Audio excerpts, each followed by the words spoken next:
ठीक आहे, झालं का? चला ब्रेक झाला, तर 2 मिनिटं एक्स्ट्रा साठी वाटेल. ठीक आहे, ओके, लेट्स स्टार्ट. कुठे होतो आपण? शीट वर होतो, right?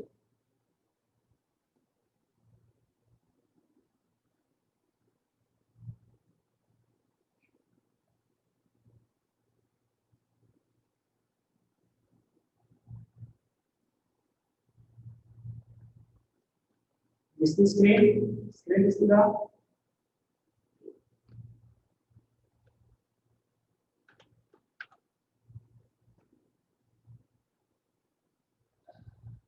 Okay, right, let's start. Meeting मध्ये नाही आपण.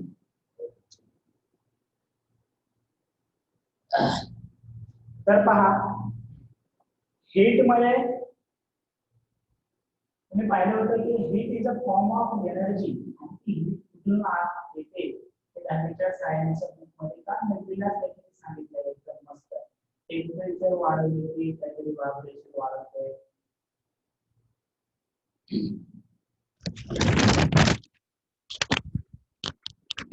आता यायला का आवाज क्लिअर? आता यायला का? राईट, ओके, ठीक आहे. टेम्परेचर वाढवलं की हीट एनर्जी भेटते. So we can say that heat is a energy that is a transferred between. कोणाकोणामध्ये ट्रान्सफर होऊ शकतं या हीटचं? सिस्टीम. आता आपण थर्मोडायनामिक्स लर्न करायला, बरोबर आहे का नाही? आता बॉडी नाही म्हणणार आपण, काय म्हणणार? System with surrounding. So heat is a energy which is a transfer between a system and surrounding because of, कशामुळे सांगा मला? Because of, कशामुळे होईल? हे खूप महत्वाचं आहे, basic principle. Because of difference of temperature. Very good, difference of temperature between, म्हणजे एक सिस्टीम आहे चहाचा कप आणि बाकी सर्व सराउंडिंग आहे. ऑटोमॅटिकली काय होत आहे त्याच्यामध्ये? हीट याच्यातली बाहेर पडत आहे बिकॉज ऑफ टेम्परेचर डिफरन्स. जर आपण समजा दोन्हीही ऑब्जेक्ट सेम टेम्परेचरचे, इथं काहीतरी ठेवले बाजूला सर्व सराउंडिंग सुद्धा त्याच टेम्परेचरचं आहे, तर त्याच्यामध्ये हीट एक्सचेंज होत नाही, लक्षात घ्या. Therefore can we say hotter body to colder body? Right, hotter body आहे टू कोल्डर बॉडी, पण ते ऑलवेज ट्रू नाही. काही कंडिशन मध्ये कोल्डर बॉडी कडून हॉटर बॉडी कडे सुद्धा हीट एक्सचेंज केली जाते. त्याच्यामुळे we can only say that temperature difference, right, temperature difference. काही कंडिशन मुळे म्हणतोय, काही कंडिशन मुळे, राईट. ते मोस्ट ऑफ द केसेस मध्ये ट्रू आहे की हॉट बॉडी कडून कोल्ड बॉडी कडे हीट ट्रान्सफर होते, right. But it may not be always true, most of the time but not always, right? समझ गए? ओके, चांगलं डाउट. ओके, ठीक आहे. नाव लक्ष द्या. पहिल्यांदा हीट हे टेम्परेचर वरती डिपेंड असते, पण ती एक पाथ डिपेंडंट प्रोसेस आहे, लक्षात घ्या. ती एक पाथ डिपेंडंट. पाथ डिपेंडंट म्हणजे लक्षात येतं का तुम्हाला? Path dependent. काही लोक असतात त्यांना एखादी गोष्ट पाहिजे असते, कोणत्या का वेन होईना, या वेन जा, या वेन जा, पण काही लोक त्या पाथला तेवढेच इम्पॉर्टंट देतात. मला या वेन नाही पाहिजे, मला याच वेन पाहिजे. हे मी लोकांबद्दल का सांगतोय? सिस्टीम बद्दल. म्हणजे वर्क आहे, बरोबर आहे का नाही? म्हणजे एखादा ऑब्जेक्ट एका प्लेस पासून तिथपर्यंत नेला, या मार्गाने जा, या मार्गाने जा, या मार्गाने जा. आपण वर्क हे तेवढंच लागणार आहे असं म्हणतो. पहा इथे जरा वेगळं आहे, पण आतापर्यंत तुम्ही असं म्हणता की ते मेकॅनिकल वर्क जे आहे, जे फ्रिक्शन मध्ये वगैरे शिकलो आपण, है का नाही, वर्क एनर्जी चॅप्टर मध्ये, तिथे तसं होतं, राईट. पण हीटचं तसं नाही. हीटचं तसं नाही. हीट काय आहे? हीट काय आहे? पाथ डिपेंडंट आहे. लक्षात घ्या, हीट काय आहे? Path dependent. लक्षात राहील, heat is a path dependent. म्हणजे जर समजा मी प्रेशर सेम ठेवून जर टेम्परेचर डिफरन्स केलं, टेम्परेचर वाढवलं, तर काहीतरी वेगळी हीट भेटते. आणि जर समजा कॉन्स्टंट व्हॉल्यूम ठेवला तर त्याला काहीतरी वेगळी हीट भेटते. हा फॉर्म्युला कशासाठी आहे पहा. New is a number of mole, CP म्हणजे स्पेसिफिक हीट. जर कॉन्स्टंट प्रेशर ठेवून जर तुम्ही टेम्परेचर वाढवलात तर सीपी असणार, कॉन्स्टंट व्हॉल्यूम ठेवून जर वापरलात तर सीव्ही असणार. And CP is equal to CV plus R. CP is equal to, म्हणजे बघा की एखाद्या मॉलिक्यूल मध्ये इथपर्यंत गॅस आहे, इथपर्यंत पहा, याचं काहीतरी ऍटमॉस्फेरिक प्रेशर आहे 1 ऍटमॉस्फिअर. आता मला याला टेम्परेचर द्यायचंय, टेम्परेचर मी या गॅसचं वाढवायचं. टेम्परेचर वाढवतोय म्हणजे काय करतोय? हीट देतोय. बघा बरं, याची हीट वाढणार आहे या सिस्टीमची.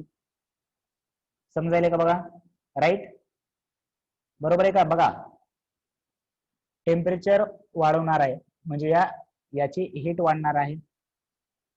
मग माझ्याकडे दोन पर्याय आहेत. काय? टेम्परेचर वाढवलं किंवा हीट दिलं तर गॅस काय होईल? गॅस काय होईल सांगा मला? एक्सपंड होईल. गॅस काय होईल? एक्सपंड होईल. एवढं तर कळते की टेम्परेचर वाढवल्यावर गॅस एक्सपंड वगैरे, ते प्रेशर व्हॉल्यूम, राईट. मग एकतर मी गॅसला एक्सपंड होऊ दिलं, एकतर या गॅसला एक्सपांड होऊ दिलं. गॅस असा एक्सपेंड होऊ दिला की लास्ट पर्यंत 1 ऍटमॉस्फिअरच प्रेशर असलं पाहिजे. 1 ऍटमॉस्फिअर म्हणजे हे जर ओपन ठेवलं तर ऍटमॉस्फिअरचं प्रेशर 1च असतं ना. म्हणजे त्यावेळेस कोणती प्रेशर, कोणती सिस्टीम आहे सांगा मला इथे? कॉन्स्टंट व्हॉल्यूम ठेवलं का प्रेशर ठेवलं सांगा मला? काय कॉन्स्टंट ठेवलं आपण? प्रेशर. Very good, right. आणि दुसरा पाथ काय आहे? दुसरा पाथ काय आहे? जर मी तेच काय केलं, इथे एक पिस्टन ठेवलं, पिस्टन किंवा याच्यावरती वजन ठेवलं काहीतरी, या याच्यावर गॅस आहे मध्ये, आणि मी इथून टेम्परेचर वाढवतोय किंवा हीट देतोय त्याचा. मग हे पिस्टन तर याच्यावर वजन असल्यामुळे हे पिस्टन काय मूव्ह होऊ शकत नाही, बरोबर आहे. म्हणजे व्हॉल्यूम काय राहते? सेम राहते. व्हॉल्यूम काय राहते? सेम राहते. मात्र इथं प्रेशर काय व्हायले? चेंज व्हायले. प्रेशर काय व्हायले? चेंज व्हायले. लक्षात आलं? मग हे दोन वेगवेगळ्या कंडिशन आहेत. मग या सीपी आणि सीव्ही मधलं हे रिलेशन दिलंय. याच्यावरून तुम्हाला काही सांगता येईल का की हीट केव्हा जास्त असणार? ऍट कॉन्स्टंट प्रेशर का ऍट कॉन्स्टंट व्हॉल्यूम? या 3 रिलेशन बघून काही सांगता येईल का तुम्हाला? एकदम कॉमन आहे. हीट व्हॉल्यूम मध्ये जास्त असणार का प्रेशर मध्ये? परत एकदा विचार करा, म्हणूनच मी विचारला क्वेश्चन, कन्फ्युज होऊ शकतं.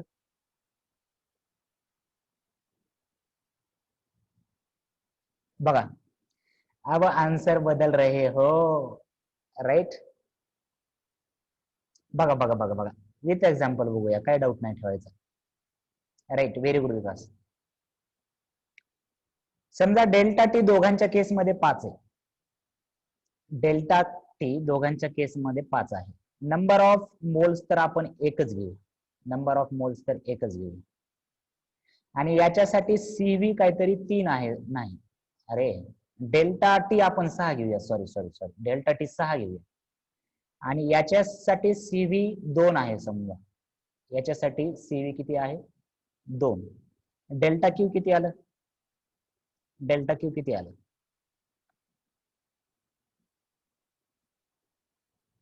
अरे त्याच्यासाठीच 5 ची व्हॅल्यू बदलून 6 घेतली ना, तुमच्यासाठी, फक्त तुम्हाला कॅल्क्युलेशन सोपं जावं म्हणून. हा, राईट. आता मला सांगा, हु इज दिस? ओके, आता मला सांगा की सीपी ची व्हॅल्यू सीव्ही पेक्षा जास्त असेल का कमी असेल? तुम्हाला आरची माहिती आहे का? तुम्हाला आरची व्हॅल्यू ऍक्च्युअली माहित असायला पाहिजे तुम्हाला, पण ठीक आहे, काहीतरी असेल ना पॉझिटिव्ह वगैरे, काहीतरी पॉझिटिव्ह असते त्याची व्हॅल्यू. आरची माहिती असते सर्वांना तसं या वयात, म्हणजे आर झालेला असेल असं म्हणायचं मला. Gas constant, universal gas constant म्हणतात का रे त्याला? बरोबर आहे का? हा, बरोबर आहे. 2 मिनिट. हॅलो,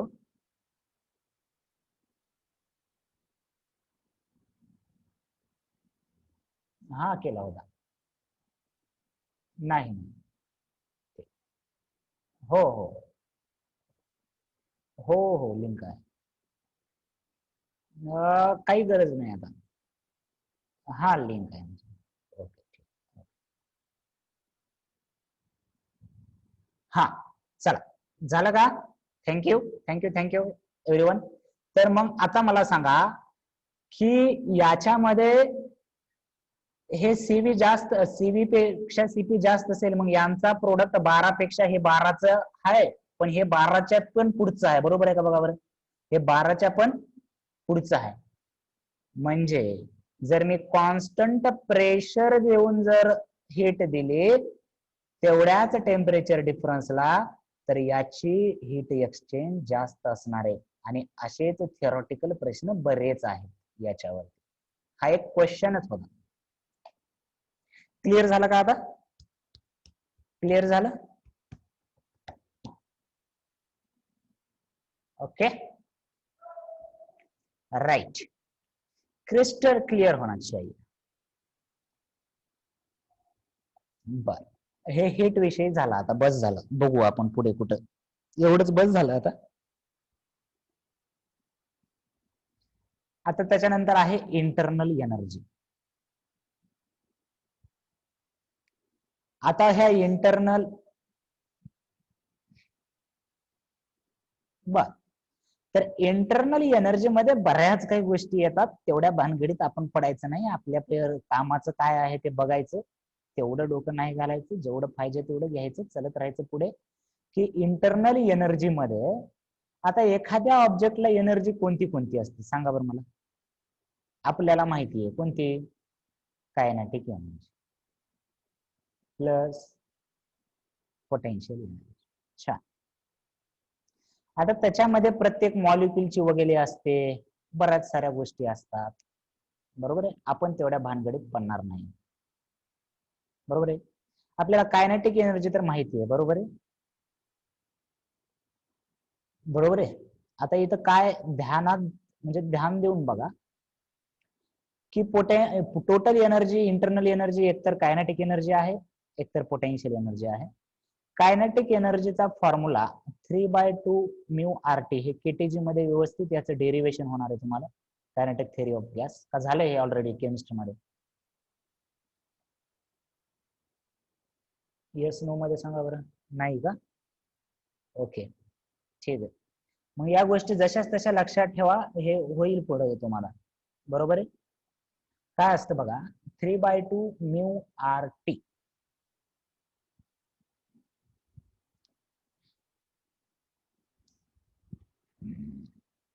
किंवा हाच फॉर्म्युला 3/2 म्यू, सॉरी 3 नाही, mu into f/2 R delta T. हा तिथे साईडला हा फॉर्म्युला लिहून घ्या बरं.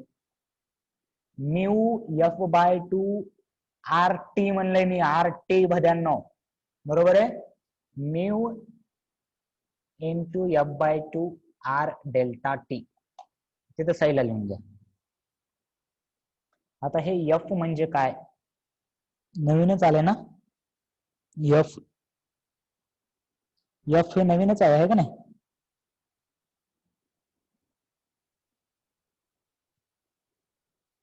तर एफ म्हणजे पण तिथे लिहून घ्या, it is a degree of freedom. It is a degree of freedom. म्हणजे बघा, एखाद्या गॅसमध्ये एखाद्या गॅसमध्ये गॅस वेगवेगळे असतात. ऑक्सिजन मध्ये किती मॉलिक्यूल आहेत? ऑक्सिजन गॅस मध्ये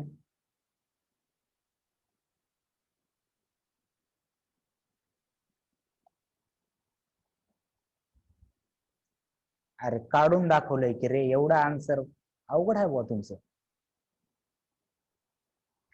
ऑक्सिजन मध्ये एका जर मॉलिक्यूल घेतला तर किती पार्टिकल असतात त्याच्यामध्ये, किती ऍटम असतात? 2. सांगाय काय चाललंय? हेलियम गॅस कसा आहे? हेलियम गॅस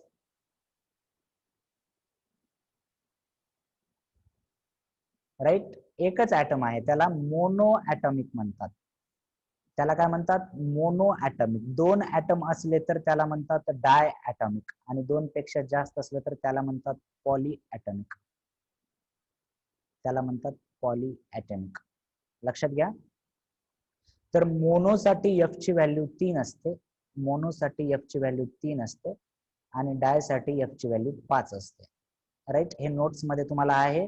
केटीजी मध्ये हे डिटेल होईल. आता सध्या आपल्याला फक्त याच्या व्हॅल्यू लक्षात ठेवायच्या. डिग्री ऑफ फ्रीडम म्हणजे थोडीशी झलक देतो मी, थांबा तुम्हाला, म्हणजे त्या काय आहे नेमकं. आता तुम्हाला हे कळतंय का? ऑक्सिजन मध्ये 2 मॉलिक्युल आहेत म्हणजे त्यांची डिग्री ऑफ फ्रीडम काहीतरी वेगळी असणार, आणि हेलियम मध्ये हे वेगळं असणार. म्हणजे ऑब्विस आहे की तुम्हाला समजायला पाहिजे की दोघं असले की ते डिग्री ऑफ फ्रीडम म्हणजे दोघायला मूव्ह व्हायला काहीतरी वेगळं असणार. हा एकटाच आहे म्हणजे त्यांच्या मुवमेंट वेगवेगळ्या असतील ना.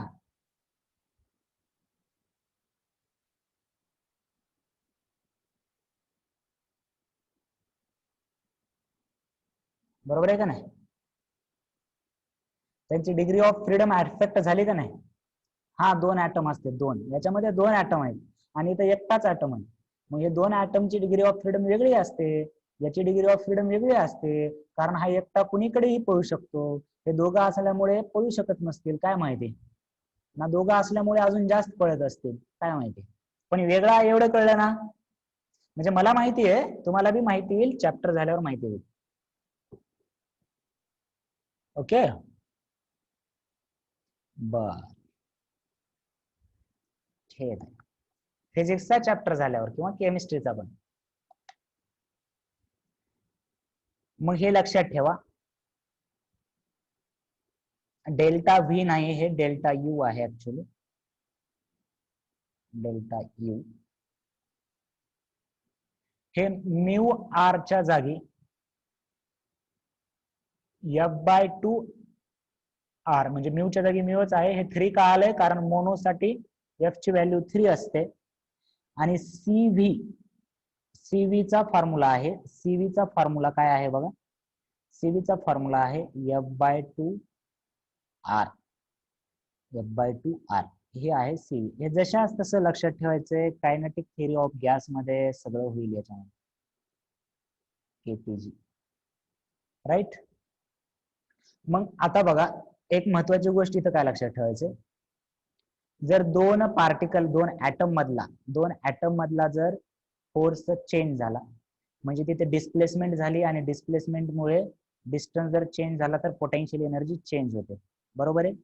आपण आयडियल गॅस मध्ये there is no force between 2 molecules असं घेतो, त्याच्यामुळे तिथे पोटेन्शियल एनर्जी 0 घेतो आपण, म्हणजे चेंज इन पोटेन्शियल एनर्जी 0. म्हणजे एनर्जी नेहमी कशामध्ये, कोणत्या एनर्जी मध्ये चेंज होईल? मग कोणत्या एनर्जी मध्ये नेहमी चेंज असेल? कोणत्या एनर्जी मध्ये चेंज असेल नेहमी?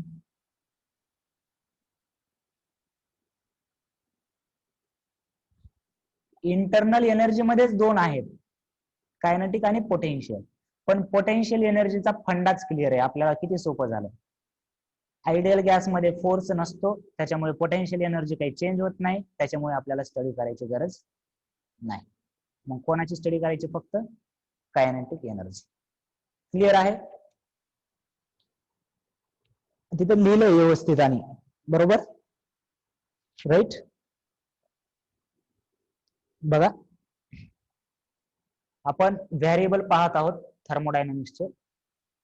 त्याच्यामध्ये आपण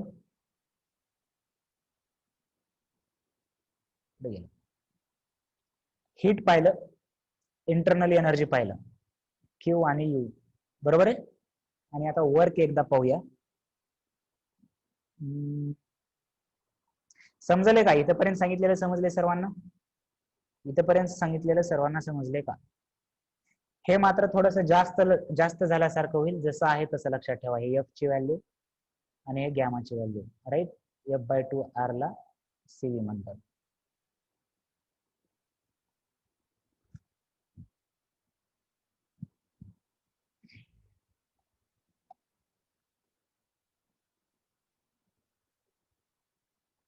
थोडं वर्क एकदा समजून घेऊया.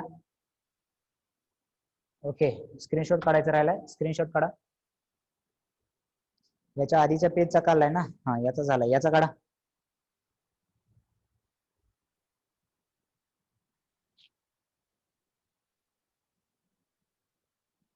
Hello hello hello.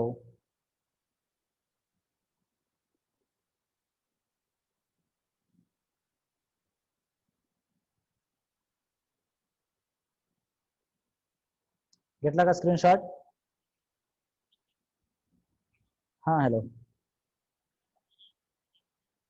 ये तो लेक्चर चालू.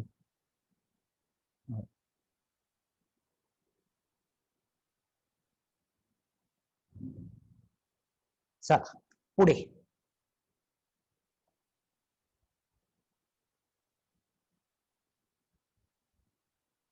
पोटेन्शियल एनर्जी काय लिहिलंय इथे? पोटेन्शियल एनर्जी रिमेन्स सेम, बरोबर आहे, वाईल एक्सपांडिंग. कारण तिथे मॉलिक्यूल मध्ये चेंज झालेला नाही, मॉलिक्यूलचा डिस्टन्स सेम राहिला, इथला फोर्स चेंज होत नाही, बरोबर आहे. While expanding temperature of real gas Wien, हे आयडियल गॅस साठी झालं, हे आयडियल गॅस साठी. पण आयडियालिटी आणि रियालिटी मध्ये डिफरन्स असतो, नेहमी लक्षात घ्या. आपण स्टडी करताना आयडियली स्टडी करणार आहोत, बट बाबू प्रॅक्टिकल भी सोचना पड़ता है, राइट. सो प्रॅक्टिकलिटी मध्ये थोडाफार डिफरन्स असतो. स्टडी तर आयडियलीच करायचे, बट असतात काही रियालिटी मध्ये. सो वाईल एक्सपांड मध्ये पोटेन्शियल एनर्जी जरी चेंज होत नसली आयडियल गॅस साठी, मात्र रिअल गॅस साठी मात्र डिक्रीज होते. रिअल गॅस साठी मात्र डिक्रीज होते. ओके, ठीक. कारण तिथे काही फोर्सेस असतात. Now we will focus on the work. Just 2 minutes.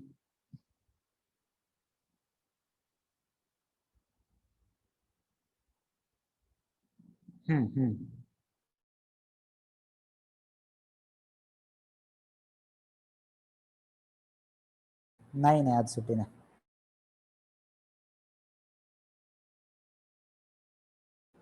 Okay, हा ठीक आहे. बघा आता आपण वर्क वरती फोकस करूया.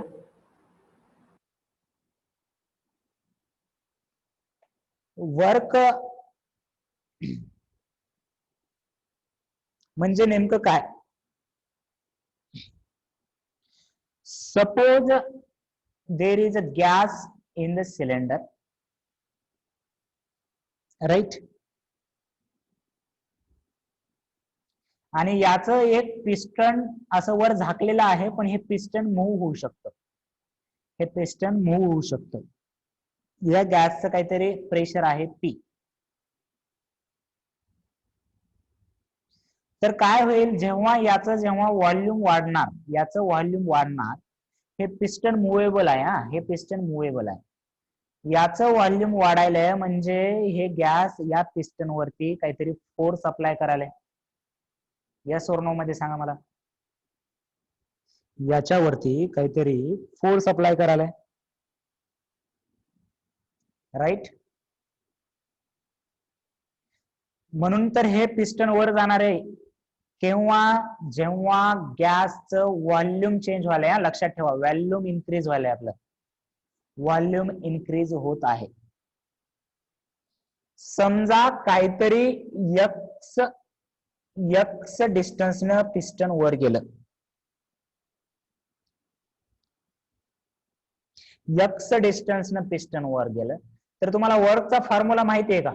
कोणाला आठवेल वर्कचा फॉर्म्युला? वर्क म्हणजे काय असतं? वर्कचा फॉर्म्युला व्हेरी गुड आहे लक्षात. Force into displacement. F into S.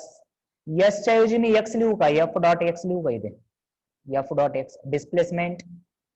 आता कॉस थीटा नाही, परपेंडिक्युलर त्याच डायरेक्शन मध्ये झालंय. लई शिकलो बाबा, राईट.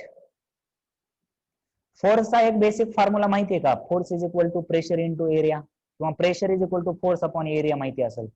असं लई फिरवल्याने वाटलं असेल तुम्हाला. Pressure is equal to force upon area. So F is equal to pressure into area of that piston.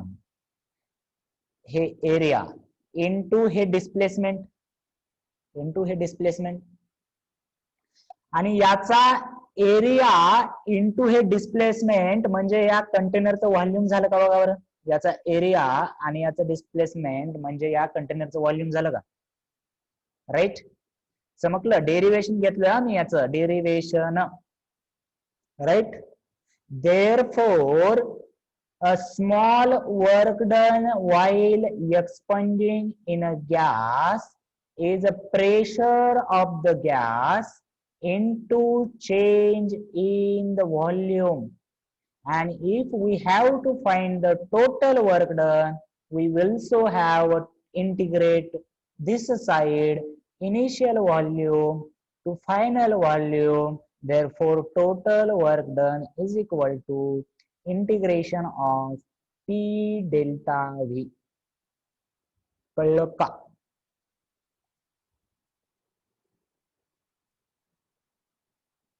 कळलं?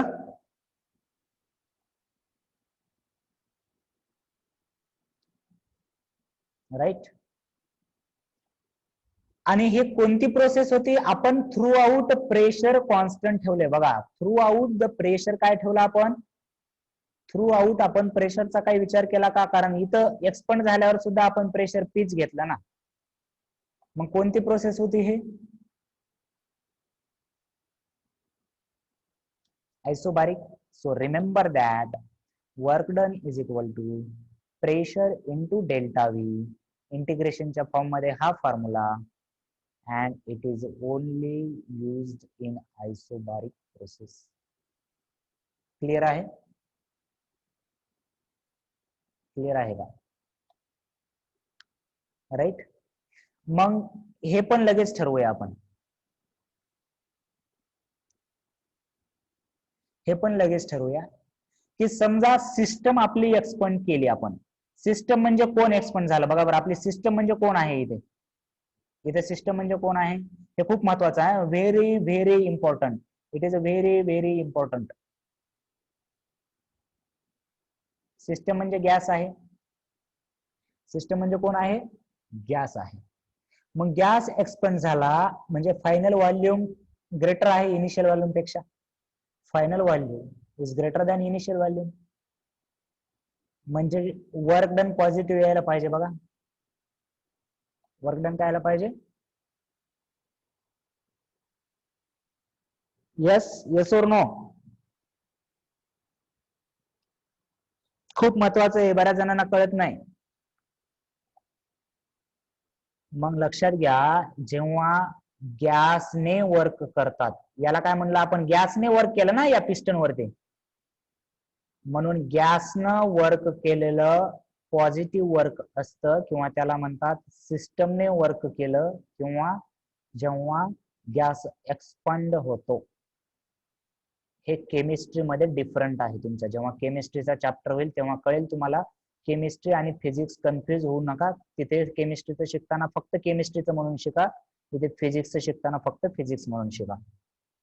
ऍक्च्युअली दोघांचं मिनिंग सेम आहे, फक्त तिथं काहीतरी वेगळं कन्सिडर करतात. राईट. दोघांचे उत्तर सेमच येतात शेवटी, पण इथं मात्र लक्षात ठेवा work done by gas is a positive, आणि याच्या एक्झॅक्ट उलट जर गॅसवर वर्क केलं म्हणजे पिस्टन मी खाली दाबला, पिस्टन जोरात खाली दाबला म्हणजे व्हॉल्यूम कमी झालं गॅसचं, मी वर्क केलं कोणावर, गॅसवर, तर मग वर्क कसं आहे, निगेटिव्ह आहे. क्लिअर आहे कन्सेप्ट? कन्सेप्ट क्लिअर आहे का? यस. परत परत पहा, पी डेल्टा व्ही म्हणजे तुम्हाला माहिती आहे, पी डेल्टा व्ही जर फॉर्म्युला असेल वर्क डनचा, तर याचा जो पी वर्सेस व्हॉल्यूमचा एरिया आहे ते म्हणजे वर्क डन येणार. बघा, P versus V, P versus V याचा जो एरिया अंडर कर्व आहे तो वर्क डन येणार. मग त्याच्यामध्ये जर तुम्हाला असं दिलं, gas is expanded A B C, म्हणजे क्लॉकवाईज आहे, हे कसं आहे, क्लॉकवाईज, तेव्हा वर्क डन पॉझिटिव्ह घ्यायचे. आणि जर असं दिलं सी सी बी ए तर अँटी क्लॉक होईल, तेव्हा वर्क डन निगेटिव्ह घ्यायचं. लक्षात आलं का?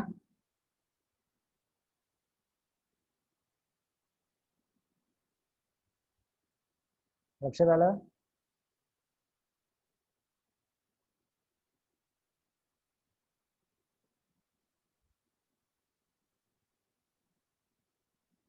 राईट.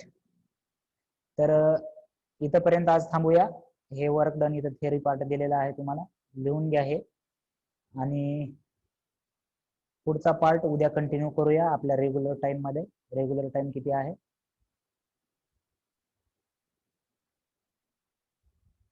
आज पूर्ण रीड करून घ्या लिहून. ओके, 5 वाजता. सो याचा स्नॅपशॉट घ्या आणि हे रीड करून घ्या. बाकी आपण उद्या पाहू next part.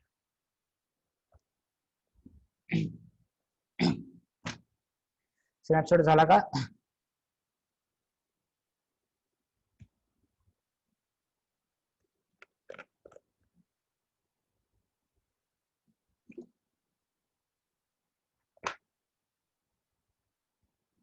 Okay then, bye everyone, we will meet tomorrow.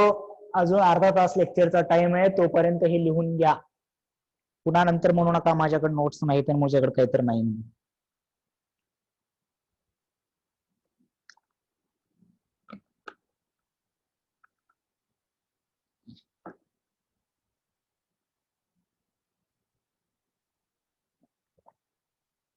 Okay bye.